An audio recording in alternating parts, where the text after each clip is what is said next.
Well, I think like a lot of people that probably went into this game with that strange feeling of being optimistic, and usually it turns out to be a bad thing when it comes to Newcastle United. You kind of get lured into it a little bit, and let's be honest, Newcastle today never done enough to get anything out of this game. There's no doubt about it. They started horrendously, conceding a penalty so early, and before you knew it, they were 2-0 down after 7 minutes.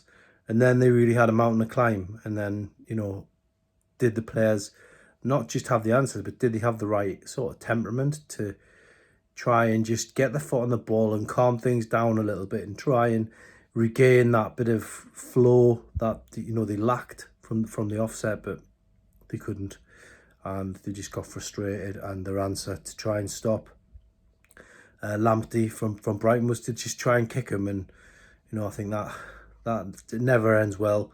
Newcastle picking up a number of yellow cards, going for that tactic. He went off before the hour mark, but even then, the game was gone, and it had slipped away from a long time before then. And never mind with 33 minutes left with Lamptey off the pitch, Newcastle didn't have a shot on target in the whole 90 minutes. They did try and get Wilson in a couple of times. Shelby got Wilson in the first half, but he got tackled, taken out by, guess who? It was Lamptey again. He was all over the pitch. He was fantastic. But we're here to talk about Newcastle, and really the big worry now for me is that by the time that game finished, there was £81 million worth of forwards on the pitch. And as I say, they couldn't find that shot on target. Wilson did have that header that went wide. He will be disappointed with that. There's no doubt about it. But of 4 home debutants, not one of them really had a decent impact. And it's back to the drawing board. The game was finished off with a well taken enough strike by Connolly, but I have to be honest, it could have been 6 or 7 today for Brighton. It was a worrying display. As I say, maybe a false sense of security after winning at West Ham, and then going into that League Cup game. Yes, it was a lucky performance in a way, and they got through.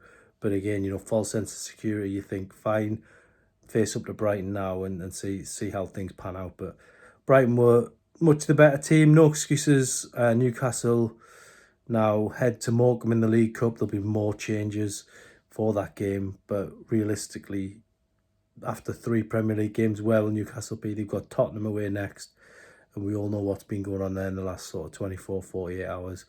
It'll be very difficult. And hopefully getting through the League Cup will be a bonus in between. But overall, Newcastle have got to really dust themselves down and take a look at themselves after a poor display against Brighton. And hopefully they can at least put in a more spirited display at Tottenham next Sunday.